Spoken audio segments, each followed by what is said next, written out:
wrote this. But he went over and they, they wrote it for him. Handwritten for him, yeah. Strong, sovereign nations let diverse countries with different values, different cultures, and different dreams not just coexist, but work side by side.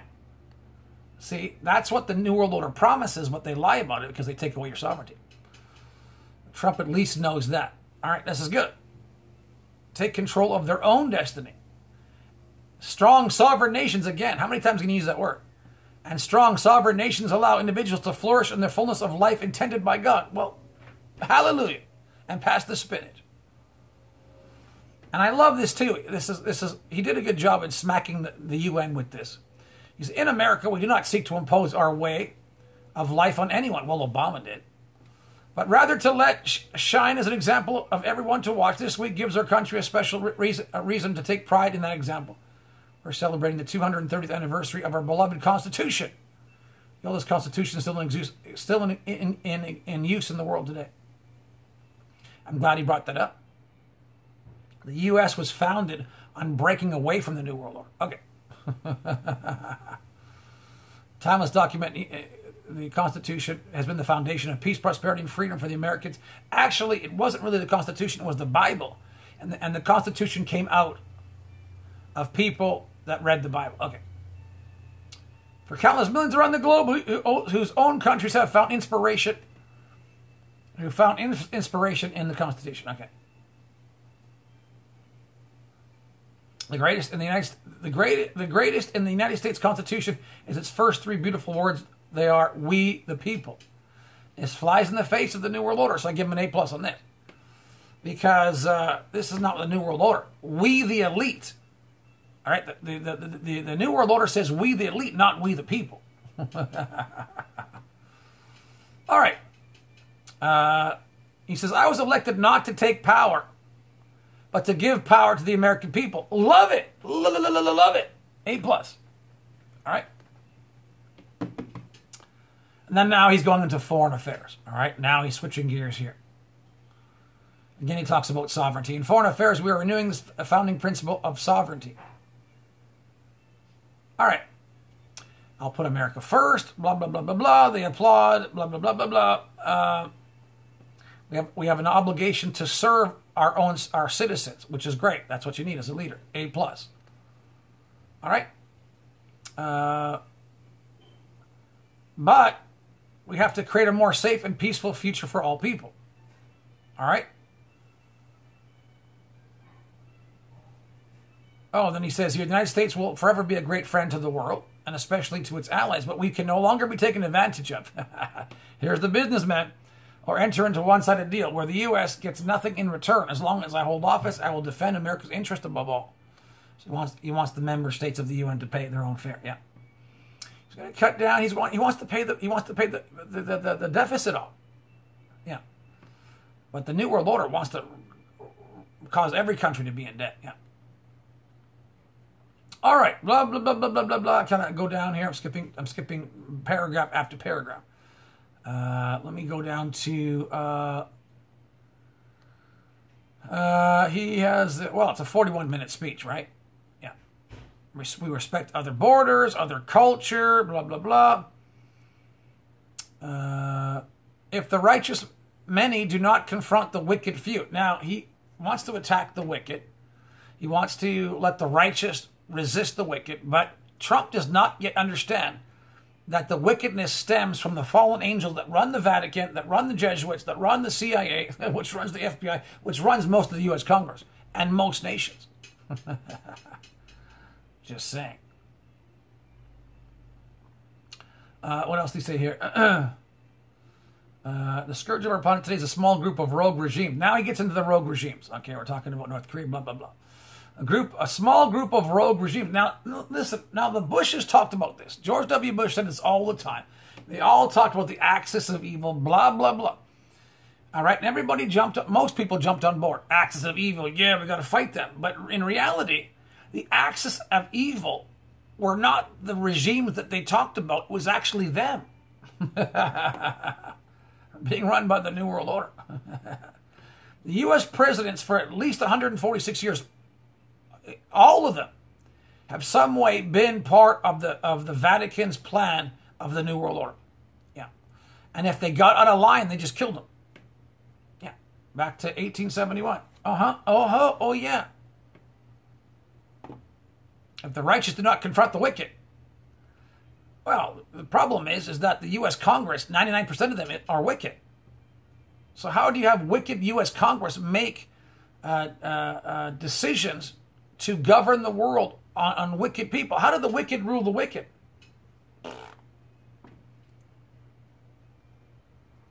Then he talks about North Korea. No one has shown more contempt for other nations than for... He says, no one has shown more contempt for other nations and for the well-being of their own people than the depraved regime in North Korea. That's wrong. No one has showed more contempt for other nations. The Vatican has. The Vatican screws nations all the time. Has economic hitmen and warfare against all nations through the CIA. So no one has shown more contempt. He's ignorant on this. Trump thinks that North Korea is the devil. And he doesn't understand that he's being manipulated here. That North Korea isn't the enemy. It is responsible for the starvation death of millions of North Koreans. No, it's not. The Vatican attacking that country is. And for the listen, I'm not saying Kim Jong-un is Jesus or an angel or a saint. You want to talk about deaths of millions of Iraqis? Let's talk about the Vatican wars that have been going on. The deaths of Afghanis and Iraqis and all the past wars. What country has been involved in more wars than the U.S.'s Congress and government? Who has invaded countries under the banner of democracy, but it's been a lie? Let's not talk about North Korea here.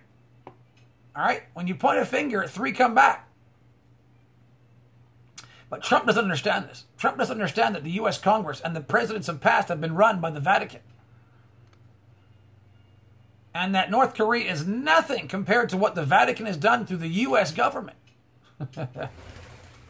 Whoa, you hear that big hawk in the backyard? He's saying North Korea, deaths of millions of North Koreans and for imprisonment, torture, killing, and oppression of countless more. The CIA is still doing this right now, under your nose. Through the Vatican, we are all witnesses to the regime's deadly abuse. When an innocent American college student, Otto Warmbier, was returned to America only to die a few days later. I personally think that Otto was probably killed by the CIA. And to blame it on North Korea. Because they cannot allow Otto to be released. They cannot allow people to see that Otto being released by North Korea safe and secure. Because people would then not want to invade North Korea or militarily attack North Korea. I believe that the CIA and the FBI and other intelligence agencies got after Otto and poisoned and drugged him and killed him. Yeah. Was returned to America only to die a few days later. Of course. Gotta blame North Korea, suckers. We saw it in the assassination of the dictator's brother using banned nerve agents in an international airport. We know it kidnapped a sweet 13-year-old Japanese girl from a beach in their own country to enslave her as a language tutor for North Korean spies. You want to talk about kidnapping? You want to talk about child trafficking? You want to talk about nerve gas? Not North Korea. How about the CIA and the FBI? How about the U.S. intelligence agencies? How about the Israeli intelligence agencies? How about the British intelligence? How about NATO and the UN? How about Saudi Arabia? All right? Yeah, let's talk about these countries. Let's talk about the Vatican. Then if this is not twisted enough, now North Korea's reckless pursuit of nuclear weapons and ballistic missiles threatens the entire world. No, they don't. No, they don't. That's false. North Korea is just protecting themselves against a U.S. military invasion in which the U.S. military industrial complex is threatening to blow up North Korea. It's not that North Korea is a threat. What's happening, I did a video on this the other day, that the Vatican wants to invade North Korea for a number of reasons. They have $10 trillion plus dollars worth of wealth and more, probably 20 trillion more. All right, in minerals, rare earth minerals, et cetera, and Russia right now and China. See, Korea is not just isolated. North Korea is making deals and trading with countries right now. But the Vatican doesn't want that. The Vatican wants to stop North Korea from trading with Russia, China, and other nations, 30 or 40 other different countries, because they want the money. They want to stop this trading. The price of oil has been brought really low because through the Vatican's control of the markets to hurt Russia. So Russia, what could Russia do? The price of oil is low. So she tries to diversify. So does China. And they're doing quite well. They've bounced back after an economic hit against their country that the Vatican put. Because the BRIC nations, Brazil, Russia, India, China, South Africa, they don't want to bow to the Vatican's sovereignty takeover. The Vatican doesn't want people to be prosperous or make their own deal. And so if you look at it in a different angle, you can see the Vatican trying to cut off countries that deal with the BRIC nations. This is what it's all about. And of course, the Vatican wants to rape North Korea from its minerals and to keep for themselves, so that every country has to get on board with the New World Order. It's not about North Korea. It's about her trading and helping the BRIC nations go forward, because they tried to cripple Russia because Russia wasn't bound to the Vatican. Neither is China. Brazil, Russia, India, China, South Africa. Now they're hitting, the Vatican is trying to hit Venezuela really hard. Now, Trump thinks it's socialism, but it's really Vaticanism that's hurting their economy down there. Yeah, because their economy in Venezuela has been running on oil. So I think they're trying to hit North Korea. The Vatican's trying to hit North Korea and paint them as a monster and Venezuela as a monster, not just to hit North Korea and Venezuela. They don't really care about them either. But they want to hit Brazil. Brazil is right there, right beside Venezuela. They want to hit Russia and China, which is right there beside North Korea. It's not really about those nations. Now, Trump is acting like it and thinking that it's North Korea, Venezuela, Iran. It's not about that. There's a totally different diabolical plan in place. It's a collapse and a stoppage of economies to make all countries lose their sovereignty and fall underneath the New World Order's banner. Yeah, but countries don't want to do that. BRIC nations don't want to do that. But Trump thinks it's North Korea's reckless pursuit of nuclear weapons and ballistic missiles threaten the entire world. Wrong, Bob. It's an outrage that some nations would not only trade. See, he's talking about the trade here. It is an outrage. It is an outrage. No, it's actually a blessing. Trump doesn't understand this. He thinks it's an outrage that China and Russia and other nations are trading with North Korea. That some nations would not only trade with such a regime, but would arm, supply, and financially support a country that imperils the world with nuclear conflict. What's the last country that bombed another country with an atomic bomb? It was